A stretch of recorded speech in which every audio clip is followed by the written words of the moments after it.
저는 2013년도에 입사해서 올해로 13년차 기록원 공식 기록원 김형준이라고 합니다. 반갑습니다. 반갑습니다. 네. 이제 올 1월에 진행된 기록 강습회가 모집 36초 만에 마감됐다고 들었는데 예. 매년 인기가 증가하는 이유는 뭐라고 생각하시나요? 우선 이 팬분들이 굉장히 수준이 높아졌다고 생각을 해요. 예전에는 그냥 즐기러 오시는 분들이 많았다고 하면은 요즘은 뭐 하나라도 더 알고 오시는 분들이 많더라고요.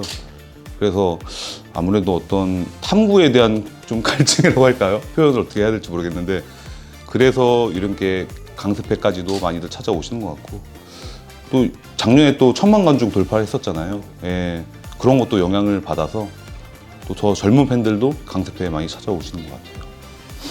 그럼 강습 현장에서 가장 많이 받는 질문이 어떤 게 있을까요? 많이 헷갈려 하시는 게 더블 플레이와 병살 타의 차이점을 많이 궁금해 하시더라고요.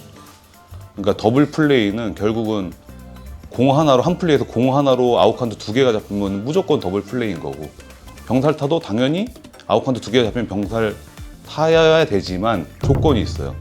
내야의 땅볼 타구로 인해서 그 타구가 최초의 타구가 내야의 땅볼 타구여야만 되고 최초에 그 아웃되기 전에 서 있던 위치가 포스 상태의 주자여야 되는 거예요. 라인 드라이브는 생성이 안 되는 라인 드라이브는 조건에서 빠지는 거예요. 라인 드라이브로 그래서 더블 플레이가 됐다 하면은 병살 타는 아니고 그냥 더블 플레이로만 되는 거죠. 22년도에 두산과 SS 전주에서 조수행의 자율삭 땅볼 같은 경기를 담당하면 엄청 당황스러울 것 같은데 굉장히 당황할 것 같습니다. 굉장히. 네. 일단은 상황 파악하는데 모든 신경을 집중해야겠죠. 이게 지금 무슨 상황인지를 먼저 파악을 해야 될 것 같고 일단 주자들이 움직이지 않았고 박성환 선수가 잘 쫓아가서 처리를 했기 때문에 그나마 잘 마무리가 된 것 같아요.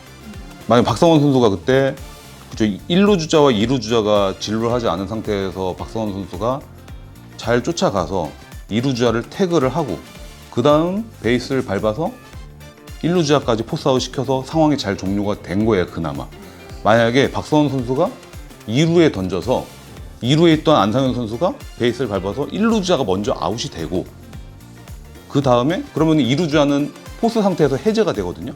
그러면은 포스 상황이 아니기 때문에 태그해서 죽여도 아웃을 시켜도 이미 들어온 득점은 한 3루 주자의 득점이 인정이 되고 끝내야 되는 거죠.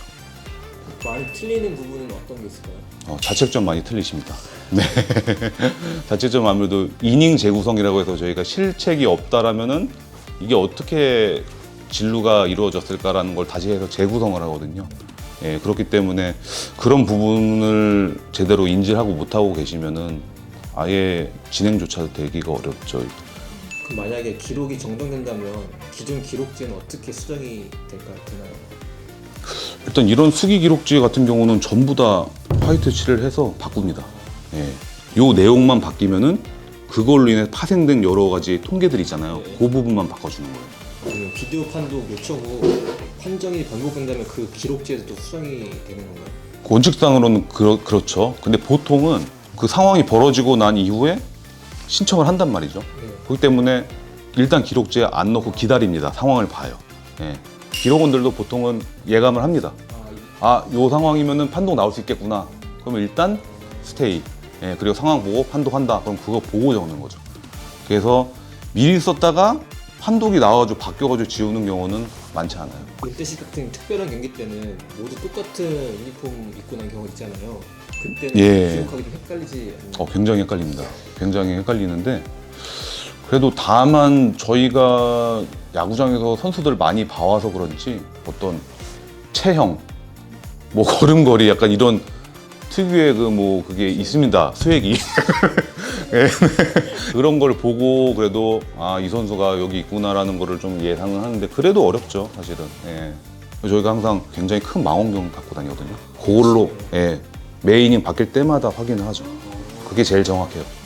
이제 원년부터 이어온 수기 기록법이 사라졌다고 들었는데 좀 많이 아쉬울 것 같아요.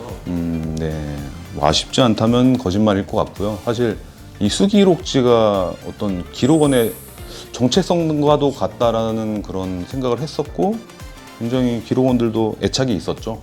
결국 변화하는 과정 속에서 시대적 흐름이 모든 게 다 디지털화되고 어떤 어떤 전산 기록으로 얻을 수 있는 것들이 분명히 있거든요. 더 많은 다양한 기록들을 더 많이 담아낼 수 있고 그걸로 더 관심 있고 중요한 데이터들을 뽑아낼 수도 있고 네, 그런 거에 일조를 할 수 있다라면은 그런 장점이 있다라는 거죠. 그럼 이 전산 기록의 장점은 어떤 게 있을까요?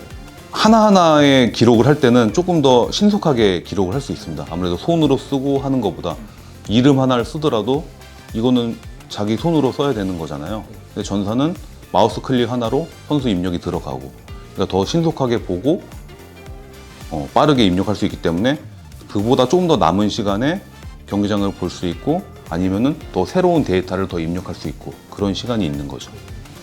기록원 일을 하면서 언제 가장 보람을 느끼시나요? 어떤 대기록이 달성됐을 때 아 이게 우리가 한 땀 한 땀 기록했던 것들이 쌓여가지고 완성이 됐구나라는 걸 느끼게 되잖아요. 어떤 날은 정말 평범한 경기였고 특별한 게 없는 플레이를 제가 그냥 적었단 말이에요.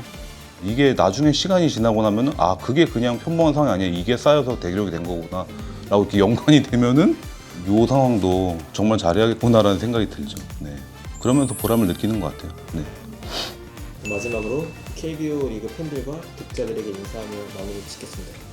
작년 한 해 동안 1000만 관중을 돌파하면서 굉장히 많은 관심을 보여주셨던 부분에 대해서 감사하게 생각드리고 네, 그런 성원에 힘입어서 저희도 야구계에 종사한 사람으로서 이 기록의 발전을 위해서 좀 더 많이 노력하고 애쓰는 또 새로운 한 해가 되도록 하겠습니다. 네, 감사합니다. 고맙습니다. 네, 감사합니다.